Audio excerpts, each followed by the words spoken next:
Assalamualaikum warahmatullahi wabarakatuh. Selamat datang kembali di podcast Cendekia dalam diskusi Satu Meja. Dan hari ini alhamdulillahirrahmanirrahim kita berkesempatan untuk diskusi Satu Meja bersama dengan seorang tokoh inspiratif. Beliau adalah anggota DPRD Kabupaten Kuantan Sengi Komisi 1 ya Ustadz ya. Bersama dengan Ustadz Safril, anggota wakil dewan kita yang masih sangat milenial sekali. Ustadz boleh dipersilakan untuk sapa-sapa dulu teman-teman kita. Kalau kita menyapa teman-teman itu dengan sahabat cendekia nih Ustadz. Iya. Oke. Assalamualaikum warahmatullahi wabarakatuh. Waalaikumsalam warahmatullahi wabarakatuh. Alhamdulillahirabbil alamin. Alhamdulillahillazi arsala rasulahu bil huda wa dinil haq liyuzhirahu 'ala dini kullihi walau karihal kafirun. Asyhadu an la ilaha illallah wa asyhadu anna Muhammadan 'abduhu wa rasuluhu la nabiyya ba'da. Allahumma shalli ala Muhammad wa ala ali Muhammad.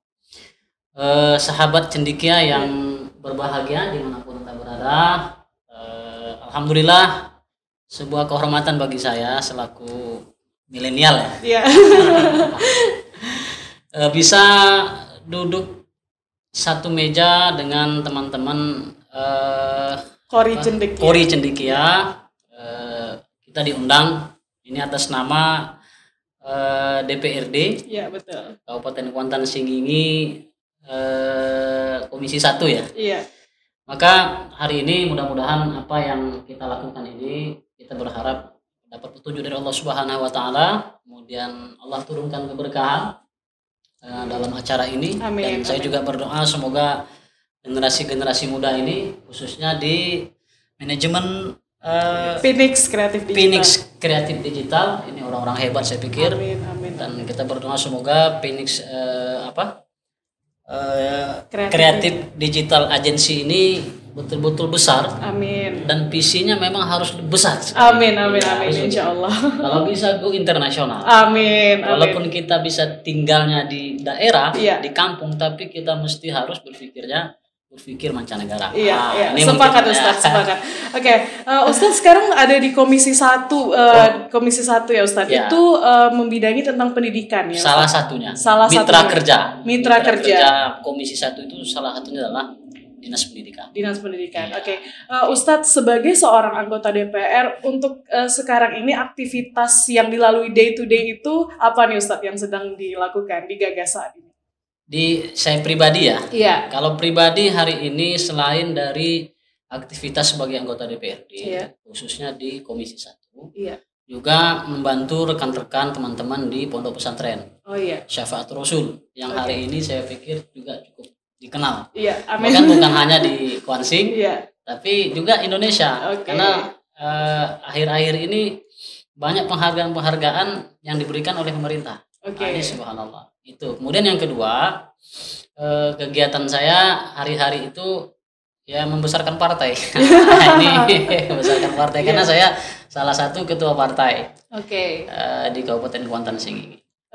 Kalau untuk di aktivitas sebagai seorang anggota dewannya sekarang lagi mengerjakan apa nih Ustadz? Kalau sekarang karena APBD kita sudah selesai ya. Iya. Ini mungkin tidak terlalu sibuk-sibuk kali. Saat ini ya. Karena juga di akhir-akhir tahun kan. Iya. APBD 2021 sudah ketok palu. Iya. Alhamdulillah sudah selesai. Sudah selesai. Oke Ustadz, sebagai anggota DPR pasti sering reses nih Ustadz ke masyarakat. Betul. Biasanya keluhan atau permintaan aspirasi yang disampaikan oleh masyarakat itu apa biasanya Ustadz? Kalau reses ini memang dia diatur oleh undang-undang dan sudah ada tata tertib di DPRD. Oh iya. Maka kalau reses ini reses yang kedua nih kita ya, kemarin di Pintu Gobangkari. Di Pintu Gobangkari ya. Kita sudah reses yang kedua. Mestinya reses yang ketiga itu.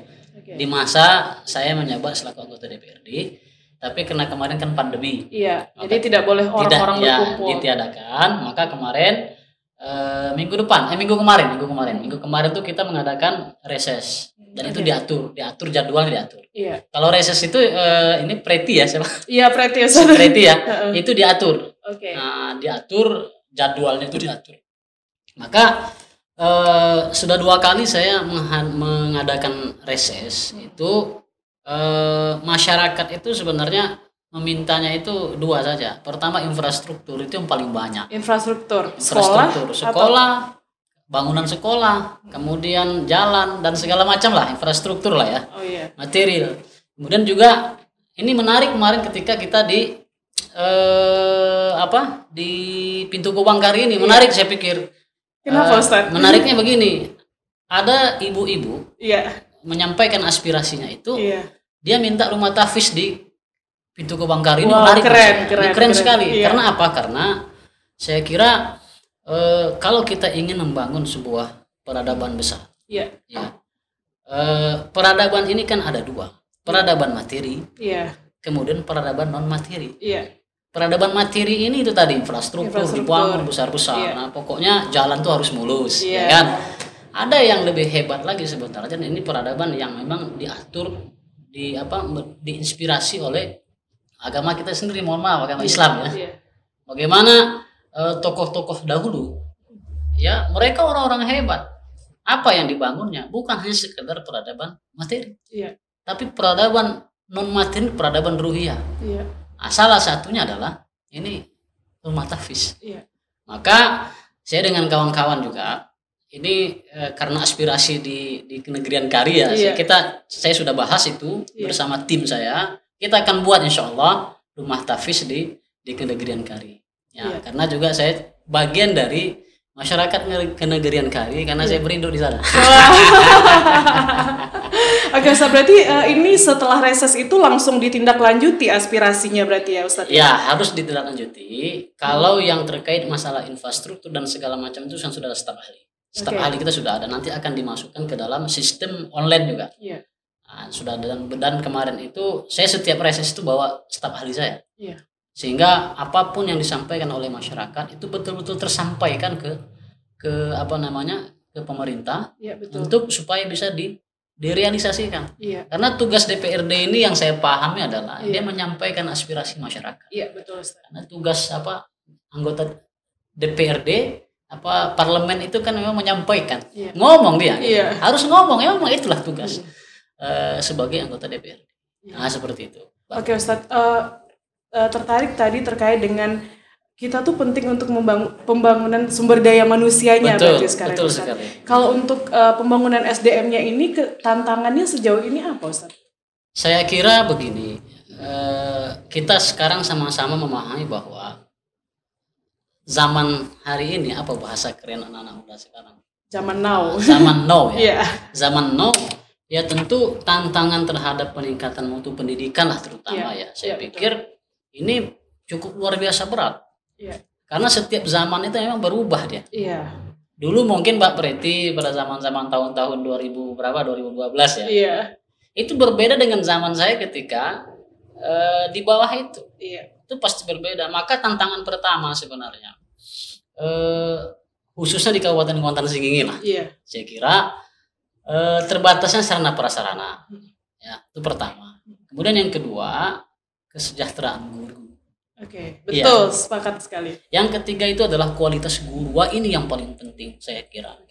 Kualitas guru dengan zamannya sekarang, zaman apa katanya 4.0. Wah, ini bahasa kerennya. Bahasa Lokomang mungkin.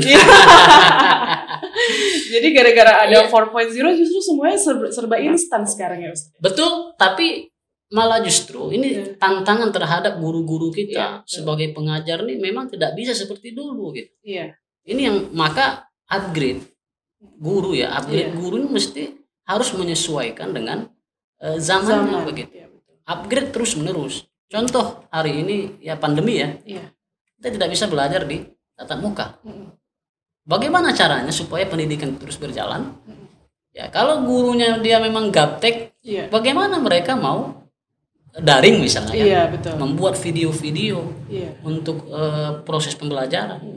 Ini kan berat ini. Kalau seandainya guru-guru tidak di-upgrade dengan zaman yang hari ini, saya kira ini tertinggal kita. Tertinggal sekali. Nah, ini penting. Jadi 3 poin ini yang paling terpenting itu ya selain daripada sarana prasarana terbatas dengan anggaran yang terbatas, ya kan? Nah, kemudian kesejahteraan guru untuk Mbak Preti ketahui bahwa guru kita di Kuansing kan banyak yang honor. Iya, betul Ustaz. Nah, sementara APBD kita tidak mampu menampung guru-guru honor ini untuk digaji dari pemerintah. Nah, ini kan berat ini. Saya sempat cerita di hearing itu, ya kadang-kadang juga mau nangis kita. Cerita apa? Cerita guru-guru honor yang mereka gajinya 200.000, 300.000 sebulan. Kadang-kadang dibayar 3 bulan sekali. Ini luar biasa.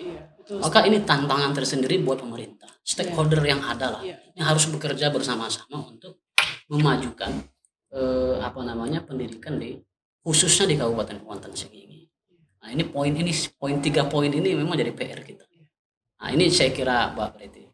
Untuk meningkatkan mutu pendidikan itu, kita udah tahu PR-nya itu apa. Dari DPRD sendiri sudah menyiapkan regulasi untuk itu, Ustadz. Ya, jadi kalau kita di DPRD ini salah satu tugasnya kan legislasi. Iya, betul. Maka bagaimana DPRD ini menyiapkan regulasi-regulasi yang ada, yang tidak melanggar undang-undang tertinggi, betul. Ya, Sisdiknas segala macam gitu ya. Maka kita kalau di DPRD ini tapi mungkin belum kita usulkan lah, tapi ke depan saya ingin mencoba mengusulkan semacam misalnya ada perda khusus pendidikan. Ini kalau ada ya. Ini itu, kan belum ada dibuat ya. Karena tugas anggota DPRD yang membuat legislasi. Betul. Kebijakan-kebijakan yang ada ini harus misalnya pro terhadap kesejahteraan guru misalnya, ya kan? Nah, ini saya sudah mikir-mikir, ini harus kita suarakan juga. Ada perbuk misalnya. Bagaimana guru ini kita sejahterakan. Nah, seperti apalah nanti alurnya ini yang tidak melanggar aturan-aturan yang ada. Nah, ini saya sepakat itu, Ustadz, karena bagaimanapun kita butuh sebenarnya regulasi dan juga standarisasi untuk itu. Jadi nanti kedepannya kayak kita punya grand design harusnya gitu. Nah, saya sangat sepakat sekali kalau bicara masalah grand design. Maka Kwansing ini untuk kita ketahui, ini cerita sejarah, tapi jangan sampai dilupakan oleh generasi milenial hari ini. Untuk kita ketahui Mbak Preti, Mbak Preti juga tahu mungkin. Bagaimana Kwansing ini adalah pencetak guru terbanyak di Riau.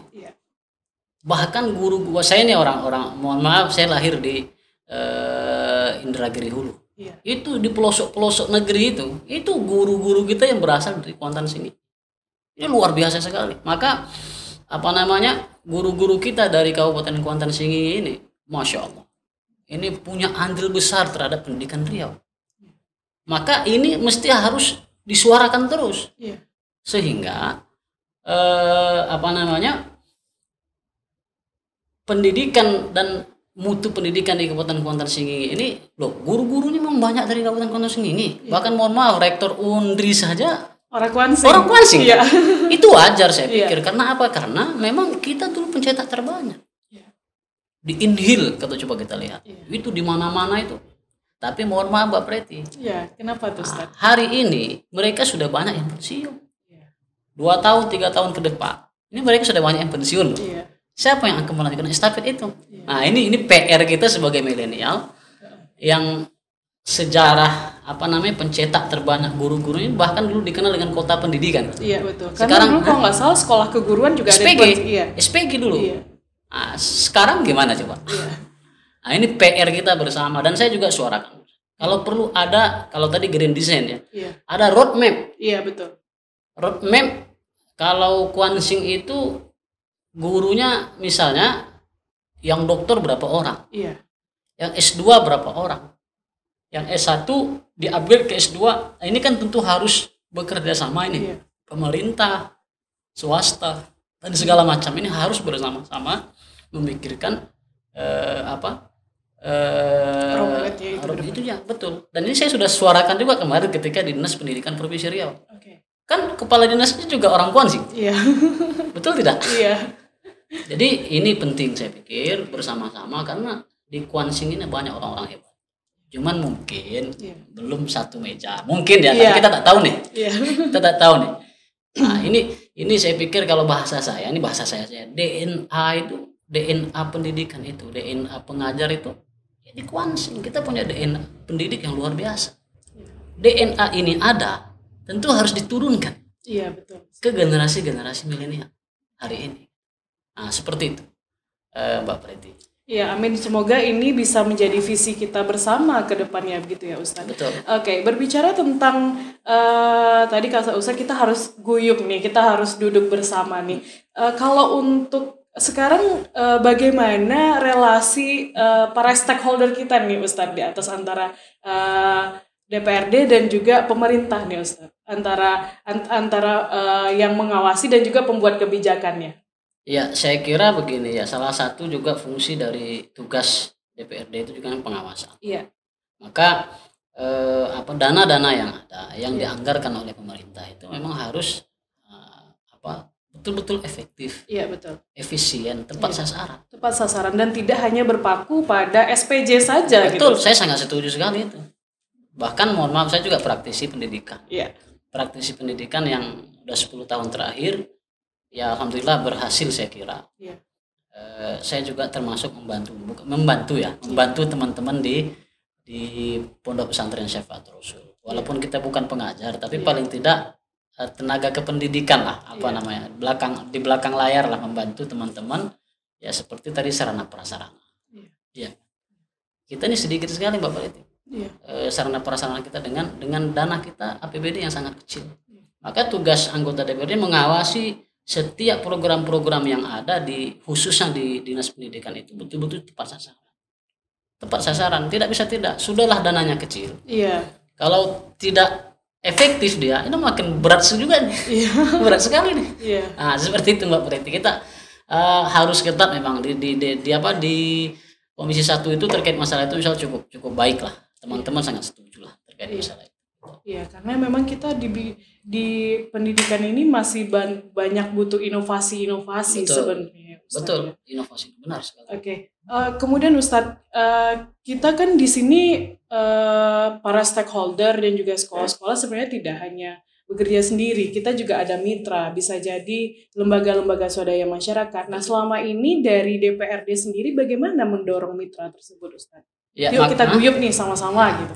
Jadi DPRD ini dengan segala kelebihan dan keterbatasannya, maka saya cukup sepakat nanti kita akan buat semacam produk atau perda untuk bagaimana stakeholder yang ada betul-betul bisa membantu. Contoh stakeholder misalnya perusahaan. Perusahaan kita berapa di kontingen? Nah, untuk CSR-nya misalnya. CSR-nya ini untuk pendidikan berapa persen? Misalnya ini. Kalau sudah ada perda atau perbu kan enak kita. Bagaimana mereka dana-dana CSR-nya ini untuk misalnya memberikan beasiswa S3 misalnya. Sepakat Ustaz. S2. Kalau tidak seperti itu Mbak Preni, saya yakin ke depan ini berat kita. Kalau hanya mengandalkan APBD kabupaten kota ini yang sangat kecil. Nah, ini harus ada inovasi-inovasi tadi. Saya sangat setuju sekali itu. Iya, Ustaz, kita tunggu perdanya karena memang kita nggak bisa jalan sendiri kan. Ustaz, pemerintah walaupun sekeren apapun gagasan dan juga programnya, tapi kalau seandainya elemen yang lain tidak mengikuti, itu tidak bisa akan terwujud. Daripada uang CSR-nya nanti cuma dibikin buat tugu, mending untuk pembiayaan sekolah kayak gitu. Oke, Ustaz. Kalau untuk Ustadz kan tadi sudah cerita juga selain jadi anggota DPRD juga sekarang sebagai praktisi pendidikan. Nah, itu kegiatannya apa aja nih Ustadz? Ya, kegiatan kita yang untuk di pendidikan, bantu-bantu teman-teman di pondok pesantren. Karena saya memang hobi juga manage segala macam. Ya, yang jelas hari ini kita di pondok pesantren itu infrastruktur misalnya. Ini swasta, kita ini kan pondok pesantren swasta. Bagaimana mengambil APBN yang ada di negara itu, di nasional nasional. Alhamdulillah kemarin bismillah atas izin Allah Subhanahu wa taala dan ikhtiar kita coba juga ke pusat sana itu dan berhasil ternyata. Apa itu Ustaz program yang disetujui? Program itu yang disetujui pertama kemarin itu asrama itu bisa dari APBN ternyata. Namanya Rusunawa itu ternyata bisa untuk di pesantren untuk tempat tinggalnya para santri. Alhamdulillah itu sudah selesai, sudah berhasil gitu loh. Tapi ini juga lobby-lobby kita di DPR RI. Nah ini makanya link-link ini. Saya pikir pemerintah juga jauh lebih besar link-linknya, lebih banyak gitu kan. Iya, betul Ustaz. Di Jakarta itu gitu. Maka ini harus kita bawa kue pembangunan itu gitu. Kalau tidak, kalau kita hanya sekedar mendapatkan dana-dana yang umum lah ya. Iya. Dana-dana yang memang mesti dapat gitu. Iya. Ini berat sekali Mbak Preti. Iya. Berhasil alhamdulillah, ini saya uji coba juga. Ini anggota DPRD ini bertaji atau tidak gitu. Tapi alhamdulillah didengar juga gitu. Dan sekarang sudah berhasil. Sudah jadi itu barang. Nah, seperti itu. Maka saya juga sering kadang-kadang seminggu sekali lah melihat infrastruktur yang ada di pondok pesantren. Dan saya berharap bukan hanya Syafaatul Rasul saja nanti yang diperhatikan oleh pemerintah. Semua pondok-pondok pesantren yang ada di Kabupaten Kuantan Singi dan sekolah-sekolah yang ada di Kabupaten Kuantan Singi betul-betul diperhatikan oleh pemerintah pusat. Ini cara kita saja. Sama seperti Mbak Priti kalau misalnya berkebutuhan untuk kepada orang tua, gimana caranya coba? Tidak bisa sekali dua kali. Kalau perlu setiap saat gitu. Kita yang harus kayak datang ke mereka gitu. Harus. Begitu dia. Iya. Dan memang membangun jejaring ini memang harus bersama-sama ya. Betul. Kalau misalnya cuma satu yang bagus ya itu aja besok. Tapi kita juga harus membangun banyak hal. Maka pembangunan bukan hanya di bidang pendidikan ya, di semua bidang saya kira. Ini tidak bisa satu misalnya organisasi. Tidak bisa membangun Indonesia, khusus juga membangun Kuansing ini tidak bisa satu organisasi atau apalagi satu perkumpulan, tapi semua harus bersama-sama melayani rakyat ini gitu. Betul, harus begitu. Tidak bisa ini saya begitu. Tidak bisa seperti itu. Kita harus bersama-sama dengan kelebihan-kelebihan yang ada disatukan. Nah, ini baru cakep banget. Baru oke banget. Insya Allah Kuansing ini saya kira tidak sedikit punya orang-orang hebat. Yang doktor, yang profesor. Masa kampung sendiri tidak diperhatikan? Saya pikir itu seperti itu. Kemarin Ustadz juga kita sudah mengundang seorang narasumber. Beliau itu namanya Bang Ari Prima. Dia itu dokter di bidang peternakan. Dan dia itu mendapatkan gelar doktornya di usia 27 tahun. Berarti kan itu memang kita tuh punya SDM yang sangat begitu luar biasa. Begitu Ustadz. Betul. Tentu mungkin begini Mbak Preti. Harus ada orang. Harus ada orang atau apalah namanya. Yang bisa menyatukan itu semua. Ini harus kita tunggu nih sama-sama. Kalau perlu jangan ditunggu. Kalau perlu kita yang sebagai pionirnya, sebagai yang menyatukan mereka, ini luar biasa. Luar biasa sekali. Seperti itu. Itulah alasannya mengapa kita menghadirkan segmen ini diskusi satu meja agar bisa menghadirkan orang-orang hebat di sini. Gitu. Oke Ustadz, selain untuk di bidang pendidikan, ada lagi komunitas nggak yang Ustadz bina sekarang? Komunitas pemuda lah, pemuda-pemuda yang saya bina tuh ya sebulan sekali ketemu, bicara tentang politik, bicara tentang pendidikan, bicara tentang masa depan. Ini ada nih, rutin. Kadang-kadang 2 minggu sekali kita, tapi dia tidak menamakan diri, tapi kita duduk bersama, cerita. Cerita kepada mereka, berikan inspirasi terbaik, berikan dorongan kepada mereka, karena anak muda ini luar biasa. Kalau ada pemantiknya, ada pendorongnya, ini luar biasa nih Mbak Preti. Seperti itu. Tetap ada. Oke Ustadz, terima kasih banyak atas waktunya. Terakhir nih Ustadz, yang selalu kami tanyakan kepada setiap narasumber yang hadir di sini terkait dengan harapan Ustadz nih sebagai seorang pribadi dan juga sebagai wakil rakyat kepada anak muda, generasi muda. Apa nih Ustadz? Harapan yang jelas milenial ini harus semangat dan semangat. Terus belajar dan belajar. Sehingga ditambah lagi dengan generasi zaman hari ini ini harus upgrade terus. Jangan hanya menjadi orang penonton. Dia harus berusaha sekuat tenaga memantapkan dirinya, mengupgrade dirinya menjadi orang-orang yang pantas menjadi kalau bisa tokoh-tokoh muda lah yang menjadi inspirasi sekali. Coba perhatikan ini Mbak Preti, masih banyak waktunya nih, enggak? Masih banyak Ustaz, masih banyak waktunya, masih. Jadi kita lihat Dr. Gamal Albin Said dengan namanya, itu luar biasa sekali. Padahal dia hanya tinggal mungkin di desa. Di Jawa Timur. Ini menjadi inspirasi. Maka saya berharap menghimbau kepada generasi muda hari ini, kerjakanlah hal-hal yang positif. Jangan menjadi orang-orang yang dia mengikut tapi nggak ngerti dia. Mengikut yang serba instan, mengikut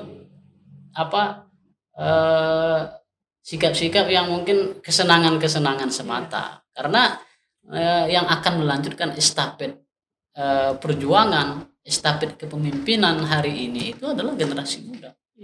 Lalu makanya saya menyampaikan kepada generasi muda hari ini, saya berharap sekali lagi terus upgrade, semangat. Apalagi sekarang dunia ini sudah dalam genggaman. Manfaatkan ini sebaik mungkin untuk kemaslahatan diri kita, kemaslahatan masyarakat kita. Kalau kita lihat sejarah itu bagaimana generasi-generasi muda dahulu itu hebat-hebat sekali. Ingat Muhammad Al-Fatih? Yang menaklukkan Konstantinopel itu umur berapa tahun? 21 tahun. 21 tahun tuh kalau kita di Indonesia SMA ya? Baru kuliah semester 3, semester tahun ketiga kuliah, semester 6 berarti. Semester 6, tapi dia sudah menjadi jenderal perang, sudah jadi raja. Dan dia berhasil. Nah, hal-hal semacam ini menurut saya jangan lupakan sejarah. Jangan lupakan sejarah. Maka sejarah ini penting buat generasi umat supaya mereka terinspirasi dari sejarah-sejarah masa lalu. Nah, ini himbauan saya seperti itu, terus semangat, jadilah diri sendiri, mempunyai prinsip, punya prinsip. Kalau tak punya prinsip, generasi muda terombang-ambing dia. Nah, seperti itu mungkin himbauan saya. Baik, terima kasih Ustadz. Dan kami tunggu nih Ustadz perdanya terkait dengan peningkatan mutu pendidikan di Kabupaten Kuantan Singi. Baik, Mbak Preti, kalau terkait masalah perda ataupun perbuk nanti kita akan pelajari dulu. Apakah boleh atau tidak kan gitu. Kita kan nggak tahu deh. Seperti itu Mbak Preti. Insya Allah. Ingat-ingatkan aja kami anggota dewannya.